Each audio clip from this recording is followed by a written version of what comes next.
Kabanata 1971. Pagdating ni Miles, tumingin siya sa mga disipulo ng Seventh Mountain na kakaunti lang ang nagtipon at hindi na sila pinansin pa dahil naramdaman niya na ang henyo na lumikha ng bagong sword wheel ay wala sa kanila. Papasok sana siya sa sword tomb nang bigla niyang maramdaman ang isang pamilyar na aura mula sa loob, dahilan para magtaas ang kanyang kilay sa pagkagulat. Huminto siya sa kanyang hakbang at nag-isip ng may alinlangan kung ito ba ay pamilyar. Naalala ni Miles na may batang henyo sa espada na nasa kanyang ilalim na si Raiden. Akala niya ay may pagkakataon si Raiden na makalikha ng bagong sword wheel, ngunit mabilis niyang iniling ang ulo. Ang aura mula sa sword tomb ay lubos na naiiba kay Raiden. Batay dito, naisip niya na ang lumikha ng sword wheel ay tiyak na hindi si Raiden. Ngunit sino kaya ito kung hindi si Raiden?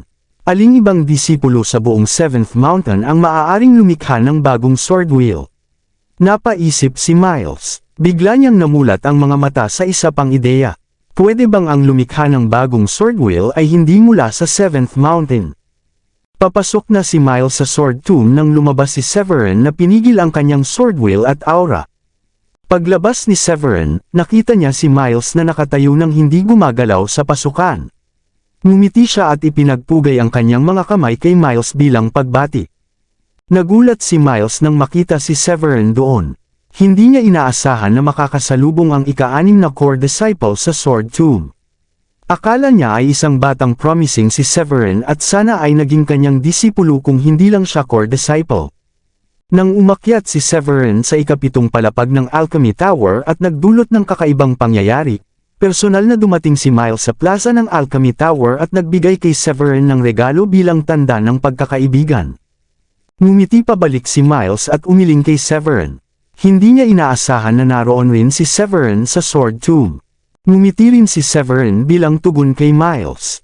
Pagkatapos ng lahat, ang kabilang partido ay Pitmaster ng Seventh Mountain, isang makapangyarihang tao sa antas ng level 9 Paragon.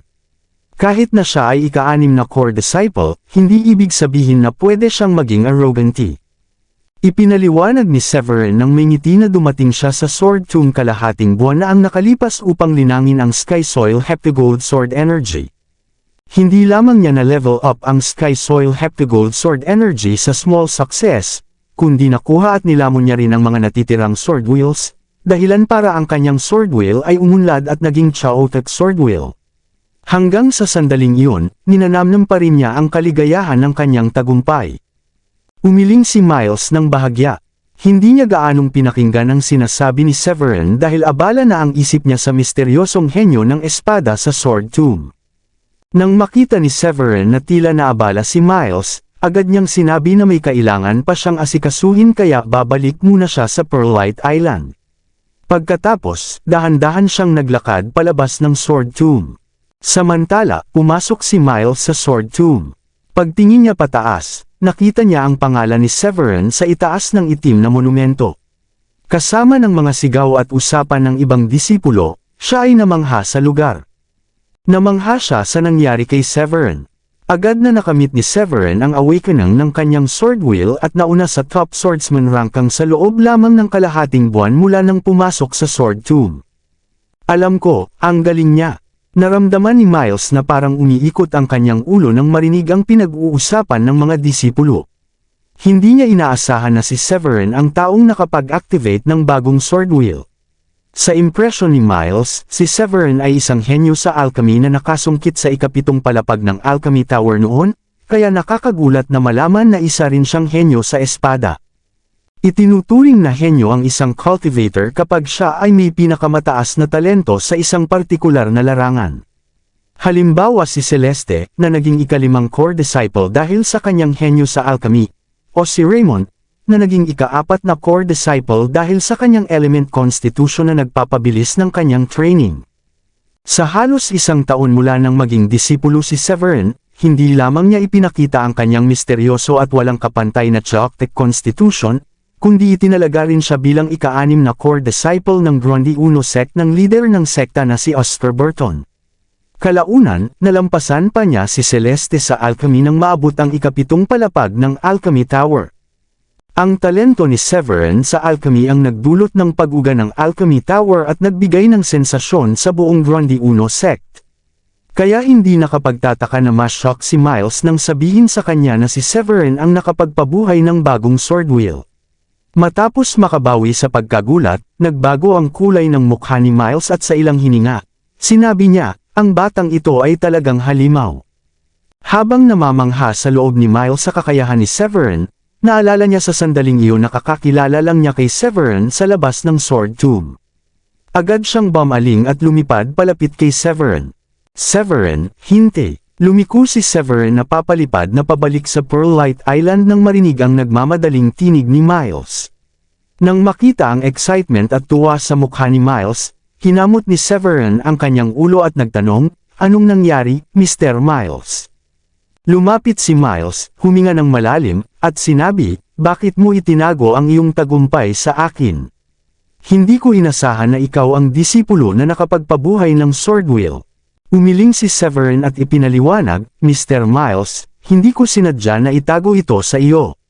Sa katunayan, salamat sa payo mo noon, at nagawa kong linangin ang Sky Soil Heptagold Sword Energy sa small success at na-activate ang sword wheel ko sa sword tomb. Nagsulab ng labis na tuwa ang mga mata ni Miles nang marinig ang pag-amin ni Severin. Lumapit siya ng malaki at hinawakan ang pulso ni Severin, sinabing, Severin, ano ang palagay mo sa 7th Mountain? Maganda ang tanawin doon at kaaya-aya ang spiritual energy, sagot ni Severin na may halong pagkalito. Doon lamang ibinahagi ni Miles ang kanyang iniisip, gusto kitang kunin bilang instructor sa espada sa 7th Mountain. Huminga ng malalim si Miles, na parang nagpasya ng isang mahalagang bagay sa kanyang puso. Tumingin siya kay Severin ng seryoso at sinabi, ang sweldo ay 50,000 spiritual stones, isang 7th grade alchemical pill, at 5 ray ng Sky Soil Energy kada buwan. Hindi lang basta pangako ang ginawa ni Miles dahil talagang pinag-isipan niya ito ng mabuti. Labis siyang nagulat nang malaman na si Severin ang nakapagpabuhay ng sword wheel dahil itinuturing na henyo ang isang cultivator sa buong South Sky hanggat siya ay may pinakamataas na talento sa isang larangan ng cultivation. Ngunit hindi lang ito, si Severin ay may Chaos Divine Constitution at sobrang talentado rin sa alchemy. Dagdag pa rito, kakabuhay lang niya ng sword wheel, na naglagay sa kanya sa tuktok ng bawat sword cultivator doon. Marahil noon, sinubukan ni Miles, tulad ng ginawa ni Daniela Fix, ang ika-6 na Pickmaster na hilingin kay Severin na maging kanyang disipulo. Ngunit dahil sa pagkabigla sa iba't ibang pambihirang kakayahan ni Severin, alam ni Miles na wala siyang maibibigay o maituro sa kanya.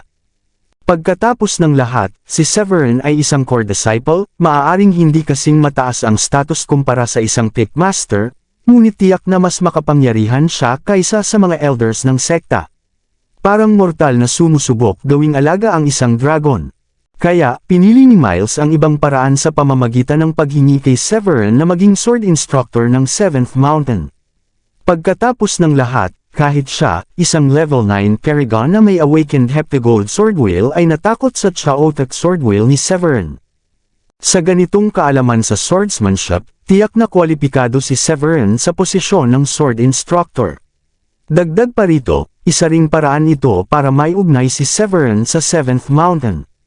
Hanggat nagsilbi si Severin bilang sword instructor sa 7th Mountain, kahit gaano man kataas ang maabot niya sa hinaharap, makikinabang din ang 7th Mountain sa kanyang katanyagan. Sa ganitong iniisip, muling nagsalita si Miles, Severin, hindi ko inasahan na magkakaroon ka ng ganitong mataas na antas sa swordsmanship. Hinarap ni Severin ang papuri ni Miles ng kalmado at ngumiti, sobra ang kabaitan mo, Mr. Miles. Ang aking mga nagawa ay hindi karapat-dapat banggitin. Naipit ang salita ni Miles sa kanyang lalamunan nang makita kung gaano kakalmado si Severin. Talaga bang minamaliit niya ang kanyang tagumpay sa pagiging top 1 sa top swordsman ranking? Malamang tatawa si Miles sa kanyang panaginip kung ang isang disipulo ng 7th Mountain ay nakapagpabuhay ng sword wheel at pumasok sa top swordsman ranking. Gayunpaman, ang mga disipulo sa paligid ng 7th Mountain ay nakaramdam na karapat-dapat lamang si Severin na sapakin matapos makita ang kanyang reaksyon. Tulad ng isang tunay na henyo ang kanyang sinabi, Ang mundo ng mga henyo ay hindi natin mauunawaan. Ang lakas ng kanyang sword will ay nakapagpabalisa pa sa Pitmaster, at sinabi niyang wala lang ito. Kung ito ay hindi karapat-dapat banggitin, ano pa ang karapat-dapat? Ba, ang kanyang mga salita ay nagpapabagot sa akin. 10 taon akong nag-training sa Sword Tomb bago ko naiintindihan ng Sword Heart, at hindi pa ako nakalapit sa Sword Will. At sa loob lamang ng kalahating buwan, na-activate na ni Severin ang Sword Will niya. Walang masabi si Severin nang makita ang mga disipulo sa paligid na nagngangalit. Ngunit alam din niya kung paano maaaring tingnan ng iba ang kanyang sinabi bilang kaunting pagmamayabang. Kasabay nito, natapos na ni Miles ang kanyang sariling reklamo sa puso. Tiningnan niya si Severin, hinaplos ang kanyang balbas, at sinabi, "Severin, ang ginawa mo ay hindi biro. Mula nang itinatag ko ang 7th Mountain, iilang daang tao lamang ang nakarating sa top swordsman ranking. Karamihan sa mga sirang espada sa Sword Tomb ay dinala mula sa battlefield ng mga ninuno ng nakaraang henerasyon." Pagkatapos ng sandaling paghinto, ngumiti siya ng may pait at sinabi, "Ang kakayahan mong buhayin ng sword wheel ay nagpapatunay na may pambihirang talento ka sa swordsmanship at ganap na kayang turuan ang aking mga disipulo." Hindi yun dahil sa sinusubukan ni Miles na dayain si Severin. Nag-iensayo si Miles ng mahiwa ang fog sa Sword Tomb ng sword wheel ni Severin at umakyat sa langit. Siya mismo ay isang level 9 Paragon, at na-activate na rin niya ang Heptagold Sword Wheel na may pinakamatalas na katangian. Mabilang sa isang kamay ang mga kalaban na kayang talunin siya sa parehong antas. Ngunit nang maramdaman niya ang chaotic sword wheel ni Severin, ang Heptagold Sword Wheel sa kanyang katawan ay tila nagpakita ng pagsuko, na labis siyang nagulat. Sa kanyang lakas, kahit ang mga sword cultivator sa Royal Paragon Realm ay hindi kayang supalan ang kanyang sword wheel, lalo na ang mga cultivator sa parehong antas, at gayon paman, nagawa ito ng isang Supreme Saint tulad ni Severin. Dahil dito, agad na naisip ni Miles na ang sword wheel na na-activate ni Severin ay napakalakas, kaya't nagpa siyang nais siyang kunin bilang sword instructor. "Paano ba? Handa akong magbayad ng higit kung hindi sapat," sinabi ni Miles nang matagal na manahimik si Severin. Umiling si Severin. Sa totoo lang, medyo natuwa siya sa sweldo na ibinigay ni Miles. Hindi niya masyadong iniintindi ang spiritual stones dahil imposibleng maubusan ng mga ito ang isang alchemist na tulad niya.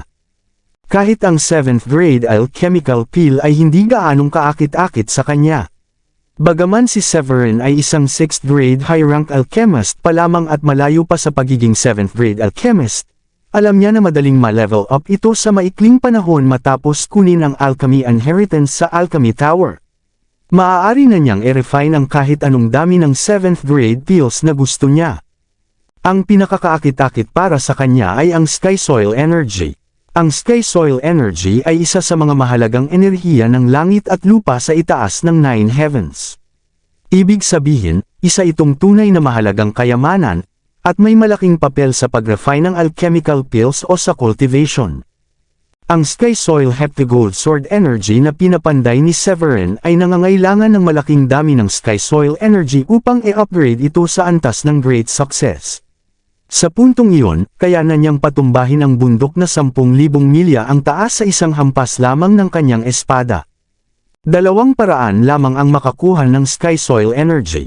Una, kolektahin ito ng personal mula sa hangin sa itaas ng 9 heavens, ngunit delikado ito para kay Severin. Ang malakas na hangin mula sa 9 heavens ay sapat ng hatiin ang espasyo at wasakin ang 4 na elemento ng lupa, tubig, hangin, at apoy. Hindi ito madaling labanan para sa isang cultivator sa Supreme Saint Realm tulad niya. Kailangan niyang makarating sa high-level Paragon para makaligtas sa pag-aani ng ligtas. Ang isa pang paraan ay ang pumasok sa Cave Heaven Secret Realms. Ang mga lugar na ito ay naglalaman ng kayamanang naiwan mula sa sinaunang panahon, kaya natural na may Sky Soil Energy doon. Noon, iniisip ni Severin na matapos ang sect competition, pupunta siya sa ilang secret realm sa South Sky upang hanapin ang Sky Soil Energy. Ngunit nang marinig ang alok ni Miles, medyo nangganyo siyang tanggapin ito. Mas mapapaikli niya ang oras para maabot ang Great Success kung makakakuha siya ng kaunting Sky Soil Energy. Bukod dito, mabuti rin si Miles sa kanya. Noong huli siyang pumunta sa Alchemy Tower Plaza, binigyan siya nito ng 2 bola ng Heptagold Energy bilang regalo. Matapos pag-isipan ng sandali, umiling si Severin patungo kay Miles na naghihintay sa kanyang sagot at sinabi, "Hindi ako gaanong talentado. Sa katunayan, limitado ang aking talento sa swordsmanship. Pakibigay na lang ng payo kung sa tingin mo ay hindi ko nagagawa ng maayos ang aking tungkulin bilang sword instructor." Kabanata 1995. Nang marinig iyon ni Miles, biglang lumiwanag ang kanyang mga mata at napuno ng tuwa ang kanyang mukha. Sa totoo lang, akala niya ay tatanggihan siya ni Severin matapos nitong manahimik. Pagkatapos ng lahat, si Severin mismo ay isang core disciple. Hindi lamang siya may napakataas na talento sa cultivation, kundi nakaakyat na rin siya sa ika-7 palapag ng Alchemy Tower. Idinagdag pa rito ang katotohanan na nakabuo na siya ng kanyang sariling sword wheel.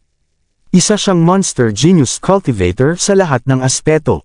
Bakit hindi magugulat si Miles kung si Severin ang pinakamalakas sa lahat ng 6 na core disciples? Bakit pa siya magtatrabaho para sa karaniwang 7th Mountain? Kaya't naiintindihan na labis ang tuwa ni Miles nang pumayag si Severin sa trabaho.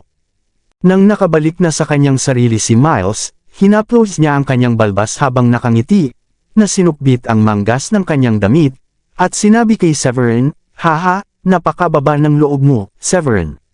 Kahit ako ay humanga sa taas ng iyong naabot sa swordsmanship, kaya sigurado akong makapagbibigay ka ng mahalagang kaalaman sa mga disipulo." Bagaman hindi niya alam kung anong attribute ng sword wheel ni Severin, batay sa nakakatakot na momentum na naipakita noon, tiyak ni Miles na ang sword wheel ni Severin ay higit pa sa kanyang sariling Heptagold sword wheel. Walang paraan na ang isang cultivator na may ganitong nakakatakot na sword wheel ay magiging pangkaraniwan sa kanyang pagkaunawa sa swordsmanship, naisip ni Miles. Lubos siyang kampante na magagawa ni Severin nang maayos ang kanyang tungkulin bilang sword instructor. Nang marinig ni Severin ang sinabi ni Miles, hindi niya alam kung tatawa o iiyak, ngunit hindi na siya nagsalita pa. Matapos magkwentuhan at magbalik tanaw sa nakaraan, nagpaalam siya, "Mr. Miles, may mahalagang bagay akong kailangang asikasuhin sa Pearlite Island, kaya aalis na muna ako." Tumango si Miles bilang pagsang-ayon. Nag-vibrate ang spiritual energy sa katawan ni Severin. Sa susunod na sandali, umakyat siya sa langit at naging isang sinag ng liwanag, na wala mula sa 7th Mountain. Sandaling matapos iyon, isang floating island na may magandang glow ang lumitaw sa harapan ni Severin. Itinaas ni Severin ang kanyang kamay at kumaway, tinawag ang token mula sa storage ring at itinapon ito pasulong, na nagbigay daan upang makalusot sa formation at makabalik sa courtyard. Pagdating sa courtyard, napansin ni Severin na sina Woolrich at ang mga elders na karaniwang mahilig manatili sa courtyard upang mag-chess ay unang beses na nag-eensayo sa kanilang sariling kwarto. Hindi lamang iyon, sina Dayan at ang mga babae ay patuloy ding nag-eensayo sa seclusion. Tuwang-tuwa si Severin na makita silang lahat na nagsusumikap. Pagbalik niya sa Pearlite Island, diretso siyang pumasok sa kanyang sariling training room nang hindi ginagambala ang mga babae na nasa seclusion. Dapat kong samantalahin ang pagkakataong ito upang pagsamahin ang pagkaunawa sa swordsmanship matapos ma-absorb ang napakaraming sword wheel sa sword tomb, naisip ni Severin habang umuupo sa enlightenment mat. Bagaman antas 7 lamang ang cultivation level ni Severin, kampante siyang kayang patayin agad ang isang level 9 Supreme Saint kung gagamitin niya ang Sky Soil Heptagold Sword Energy, at kung gagamitin ang Chaotic Sword Wheel, kahit ang bagong Paragon ay hindi makakatapat sa kanya. Pinahahalagahan din ni Severin ang kanyang swordsmanship, kaya pagbalik sa training room, agad niyang sinimulan ang pag-integrate ng kanyang pagkaunawa upang magamit niya ang 100% ng kanyang kapangyarihan sa hinaharap. Pagkaraan ng 2 araw ng integration, lalo pang tumibay ang sword wheel ni Severin.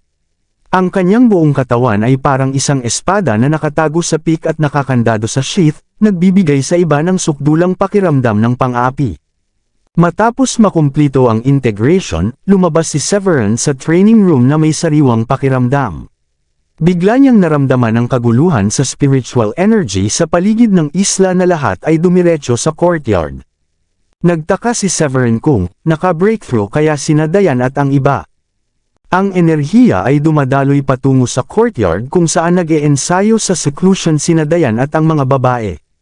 Nang walang patumpik-tampak, agad na pinalawak ni Severin ang kanyang divine senses at sinimulang alamin ang landas kung saan nawala ang spiritual energy.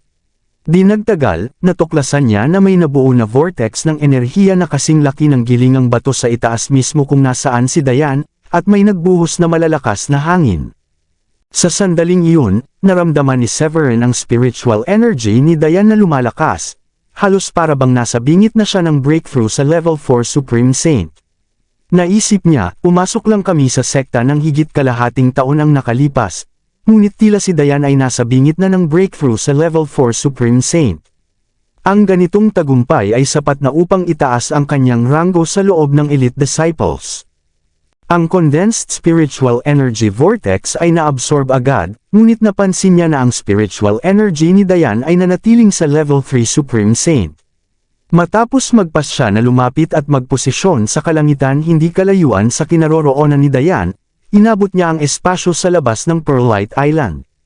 Sa sandaling iyon, ang spiritual energy ng langit at lupa sa loob ng ilang dosenang milya sa paligid ng Pearlite Island ay tila tumugon sa kanyang utos. Dumaloy ito papasok sa isla, pinupuno ang naubos na enerhiya. Ang pagdaloy na ito ay nagbigay daan kay Dayan upang mag-breakthrough sa level 4 Supreme Saint sa loob lamang ng kalahating araw, at nagdulot ito ng ngiti sa mukha ni Severin. Pagkatapos ng kanyang breakthrough, pinayagan ni Severin siyang patatagin ang kanyang foundation ng hindi masyadong nakikialam. Samantala, pinanood niya ang progreso ng kanyang iba pang asawa at nakita niyang kahit sina Gilda, Sheila, at Sofia ay nasa bingit ng breakthrough. Mukhang lahat sila ay magkakaroon ng breakthrough, ngumiti si Severin. Dahil hindi niya masyadong ma-interfere, nag-absorb siya ng malaking halaga ng spiritual energy mula sa labas upang punan ang enerhiya sa loob ng isla. Kinabukasan, habang ang gintong sinag ng araw ay sumisilip sa puting kalangitan ng Pearlite Island, ang malawak na spiritual energy ng langit at lupa ay nag-transform sa isang spiritual vortex na bumalat sa kwarto ni Gilda. Alam ni Severin na malapit na ang kanyang breakthrough. Tulad ng inaasahan, isang malakas na dagandong ang narinig habang ang spiritual vortex sa ibabaw ng kwarto ni Gilda ay naglaho. Ang level 4 Supreme Saint energy niya ay sumiklab patungo sa langit at bumalot sa Pearlite Island, at ang kanyang breakthrough ay nag-trigger ng domino effect. Sina Sheila at Sofia ay parehong nag-breakthrough bandang gabi.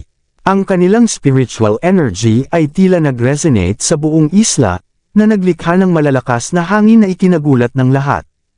Kahit ang mga disipulo sa 5th Mountain at 6th Mountain, na ilang dosenang milya ang layo mula sa Pearlite Island, ay nakaramdam ng hindi pangkaraniwang lakas ng fluctuation ng enerhiya. Bakit muli na namang manipis ang spiritual energy? Nakikita ko ang level 4 Supreme Saint energy mula sa Pearlite Island. Siguradong may nag-breakthrough. Hindi ba level 7 na si Severin? Huwag magpalinlang, ang kanyang mga asawa ay may mga spirit constitutions. Walang saysay na ikumpara natin ang ating sarili sa kanila. Magaling at magaganda. Pinapahalagahan ni Severin ang kanyang mga asawa ng sobra. Kung hindi, paano nila maaabot ang level 4 Supreme Saint matapos lamang pumasok sa sekta ng kalahating taon? Maraming usap-usapan sa pagitan ng mga disipulo ng 5th at 6th Mountains nang malaman nilang nag-breakthrough ang mga asawa ni Severin. Ang ilang babaeng disipulo ay hayagang naiinggit habang pinagmamasdan ang Pearlite Island, naiinggit sila kay Dayan at sa iba pa dahil pinalad silang maging asawa ni Severin. Simula nang sumikat si Severin sa Grundy Uno sect matapos maabot ang unang 6 na palapag ng Alchemy Tower, siya ay naging hinahangaan ng maraming babaeng disipulo sa buong kabundukan. Sa mata ng mga disipulo na iyon, si Severin ang perpekto, siya ang ika-6 na core disciple ng sekta, isang pambihirang alchemist, at taglay ang Chaos Constitution. Ang mga katangiang ito, kasabay ng kanyang gwapong itsura, ay nagdulot ng lihim na paghanga ng maraming babaeng disipulo. Kung single pa si Severin, tiyak na palaging dadalawin siya ng mga humahanga sa kanya. Dahil dito, mas lalo pang naiinggit ang mga babaeng disipulo nang malaman na ang kanyang mga asawa ang nakagawa ng breakthrough. Ayon sa pamantayan para sa elite disciples, ang may talento ay kadalasang nakakamit ang level 3 Supreme Saint sa unang taon pa lang ng pagpasok sa sekta. Upang maging elite disciple sa Grande Uno sect, dapat ay taglay nila ang isang Spirit Constitution o Treasure Constitution. Gayunpaman, ang pag-breakthrough sa level 4 Supreme Saint ay isang mahirap na tagumpay. Halimbawa, si Shyam ng Fifth Mountain ay nakapasok sa Prodigy Rankang ng sekta kahit na siya ay Perfect Stage Level 5 Supreme Saint lamang. Ito ay dahil karamihan sa elite disciples ay nananatili lamang sa level 3 at 4 sa kanilang buong buhay. Ang breakthrough ni Diane, at ng iba pang babae, ay isang pambihirang tagumpay. Bahagi nito ay dahil marami silang resources, sapagkat si Severin ay isang sobrang talentadong tao at ika-6 na grade alchemist. Ang mga babaeng disipulo na humahanga kay Severin ay naiinggit, habang ang mga lalaking disipulo ay may sariling bahagi ng inggit.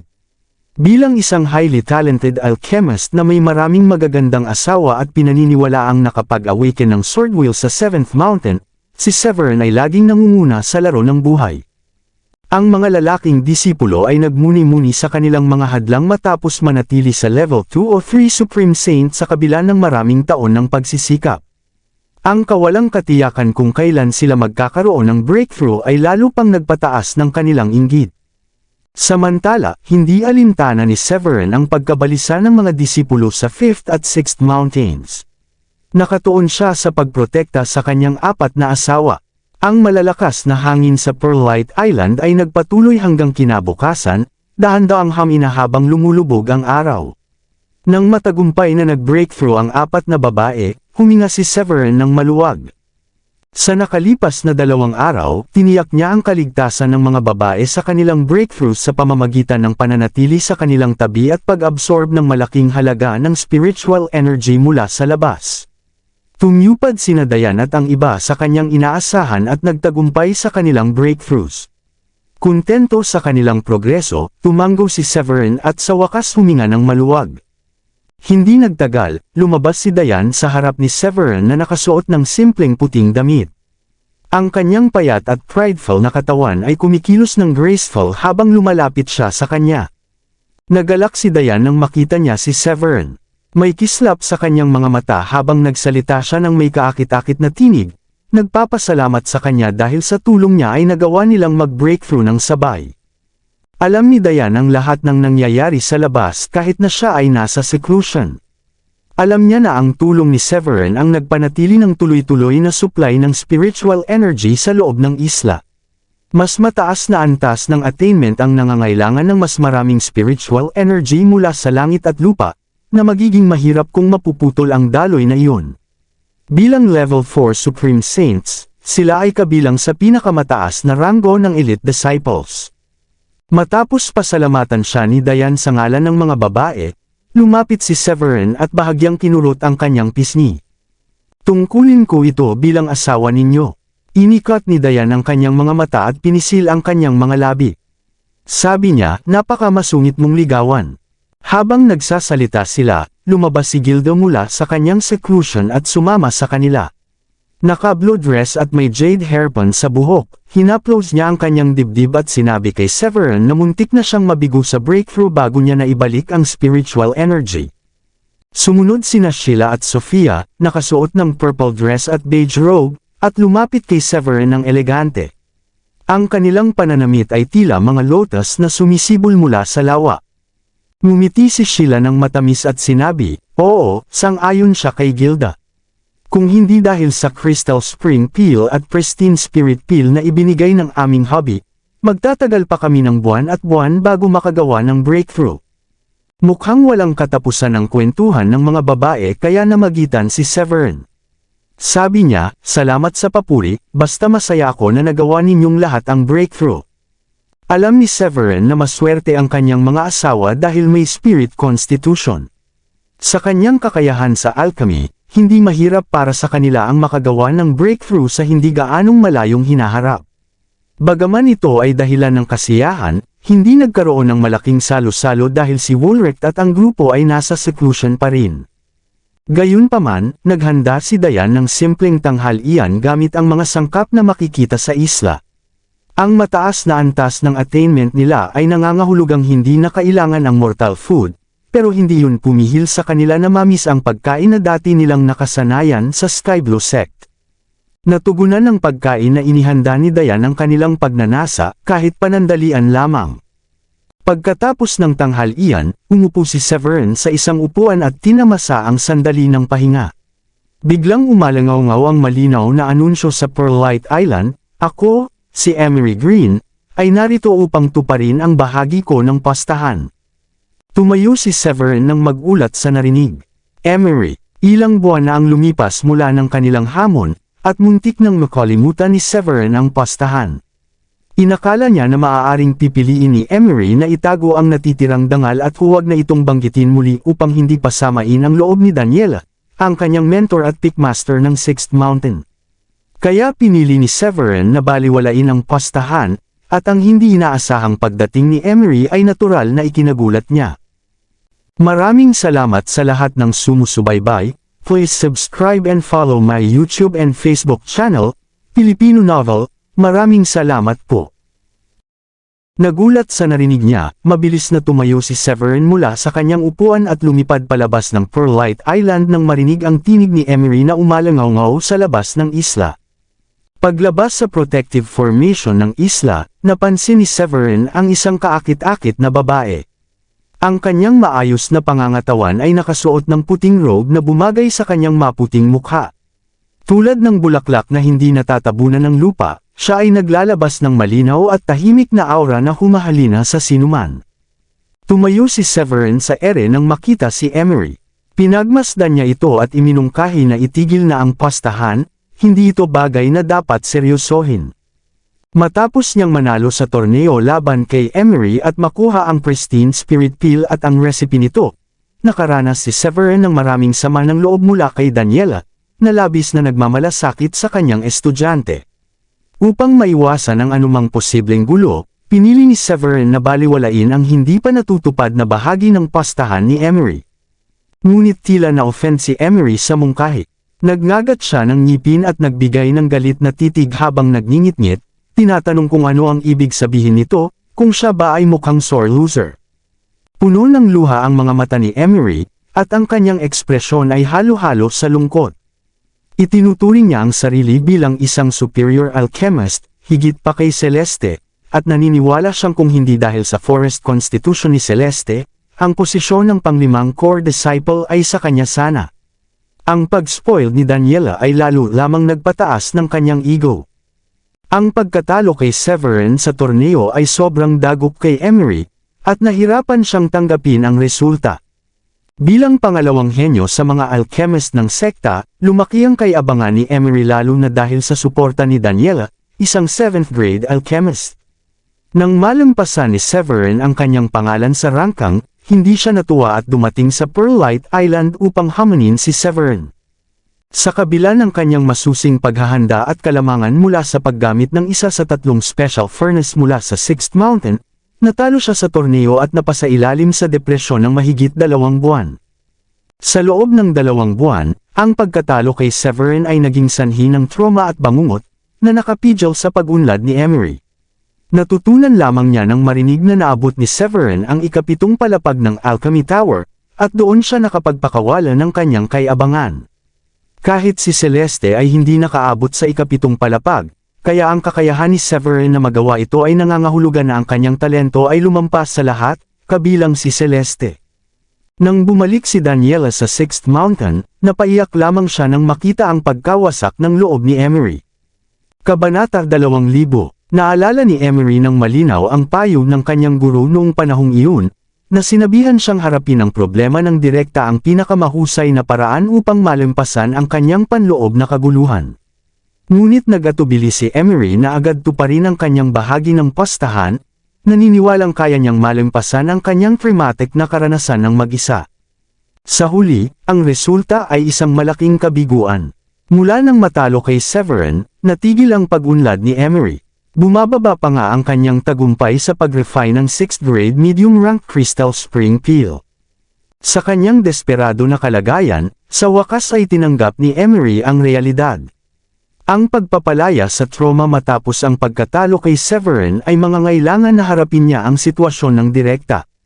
Matapos ang ilang araw ng panloob na pakikibaka, isang kamakailang pag-usbong ng nakakatakot na sword wheel sa 7th Mountain ang nakakuha ng kanyang pansin, at kalaunan ay nalaman niyang si Severin ang nasa likod nito. Ipinilit ng guro ni Emery, si Daniela, na si Severin ay may potensyal na maging isang celestial, na nagpakita lamang ng malaking agwat sa pagitan ni Emery at Severin. Nang ma-realize niya na palagi siyang mamumuhay sa anino ni Severin maliban kung haharapin niya ang trauma ng kanyang pagkatalo, nagpa siya si Emery na pumunta sa Pearlite Island at tuparin ang kanyang pastahan. Bagamat nakakahiya para sa genius na alchemist ng 6th Mountain na magtrabaho bilang katulong, kinailangan ni Emery na isaalang-alang ang mas malawak na layunin. Ayon kay Daniela, ang maging katulong ng isang tao na kasing galing ni Severin, na may divine constitution, pambihirang kakayahan sa alchemy, at kahanga-hangang swordsmanship, ay isang pagkakataon na hindi dapat palampasin. Dahil sa mga kadahilanang iyon, nakaramdam si Emery ng sama ng loob sa tugon ni Severin. Naguguluhan sa reaksyon ni Emery, kinamot ni Severin ang kanyang ulo at nagtanong, ibig ba sabihin nito na matatag ka sa pagnanais na maging katulong ko? Pagkatapos ng sandaling pagkalito, tumingin siya kay Emery, seryoso ba ito? Ngumisi si Emery at malamig na sumagot, natalo ako sa pastahan. Magiging katulong mo ako. Ang determinasyon ni Emery ay nagdulot ng pag-iling kay Severin habang inilabas niya ang isang jade token mula sa kanyang bulsa at itinapon ito sa kanya. Sige, mula ngayon, opisyal kang magiging katulong ng Pearlite Island. Narito ang token na magagamit mo para makapasok sa isla, sabi niya bago agad bumalik sa isla na tila walang pakialam sa ekspresyon ni Emery. Hawak ang token, ang mukha ni Emery ay nagpapakita ng halo ng pag-aalinlangan, hindi kagustuhan, at kahihiyan. Nakatayo siya sa lugar at pinanood ang pagkawalan ng anyo ni Severin. Sa huli, nagngingit-ngit siya at sinabi, nandito na ako. Ano pa ang dapat ikabahala? Sinabi ng guro ko na si Severin ang pinakamatalinong alchemist na nakita ng sekta sa nakalipas na 10,000 taon. Maaaring nakuha na niya ang kaalamang naipasa mula sa Alchemy Tower. Sana hindi ko pagsisisihan ang desisyong ito. Mahigpit na hinawakan ni Emery ang token at kinagat ang kanyang labi habang pumapasok sa Pearlite Island ng may determinasyon.